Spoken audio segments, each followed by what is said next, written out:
सागर बंगल्याकडे निघालेले मनोज जरांगे पुन्हा अंतरवाली सराटीत जमावबंदीमुळे सगळ्यांना मागे फिरण्याचं आवाहन। मुंबईला जाण्याबाबतचा निर्णय चर्चा करून घेणार जरांगेंचं स्पष्टीकरण।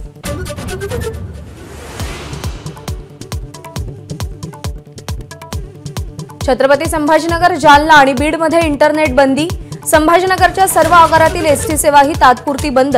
कायदा सुव्यवस्थेचा प्रश्न निर्माण होऊ नये यासाठी गृह विभागाचा निर्णय।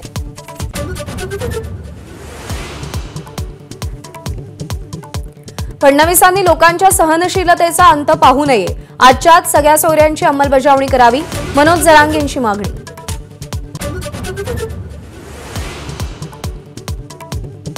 मनोज जरांगेंची भाषा राजकीय, प्रत्येकानं मर्यादेत राहावं, सरकारच्या संयमाचा अंत पाहू नये। जरांगेंबाबत मुख्यमंत्र्यांची पहिल्यांदाच कठोर भाषा, अजित पवारही आक्रमक। मनोज जरांगेंची स्क्रिप्ट शरद पवार आणि उद्धव ठाकरेंसारखी, त्यांच्या मागे कोण हे आम्हाला माहिती आहे, देवेंद्र फडणवीसांचं सूचक वक्तव्य।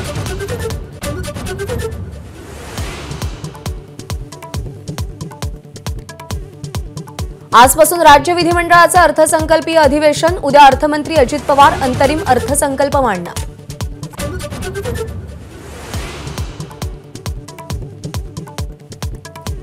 विकास कामं वेगानं मार्गी लागावीत या उद्देशानं वेगळी भूमिका। राज्यातल्या जनतेला उद्देशून लिहिलेल्या पत्रात अजित पवारांचं स्पष्टीकरण। विकासाची ब्लूप्रिंट आणणार असल्याचीही ग्वाही।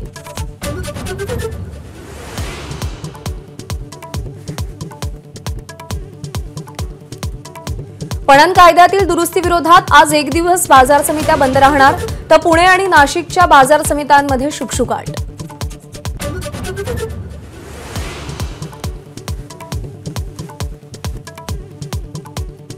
निवासी डॉक्टरांचा संप अखेरीस मागे। सगळे डॉक्टर तात्काळ कामावर रुजू होणार। राज्य सरकारकडून 10,000 रुपये विद्यावेतन वाढवल्यानंतर संप मागे।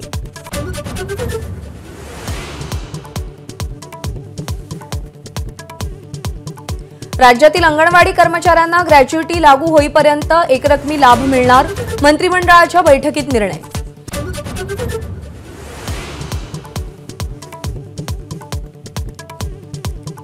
पश्चिम मुंबईमध्ये राहणाऱ्यांसाठी खुशखबर, गोखले पुलाचा लोकार्पण सोहळा आज संध्याकाळी होणार। विदर्भाला ऑरेंज अलर्ट। नागपूर, वर्धा, भंडारा, गोंदिया आणि अमरावतीमध्ये वादळी वाऱ्यासह गारपिटीची शक्यता, तर काही ठिकाणी वीज कोसळण्याचाही अंदाज। एबीपी माझा, उघडा डोळे बघा नीट।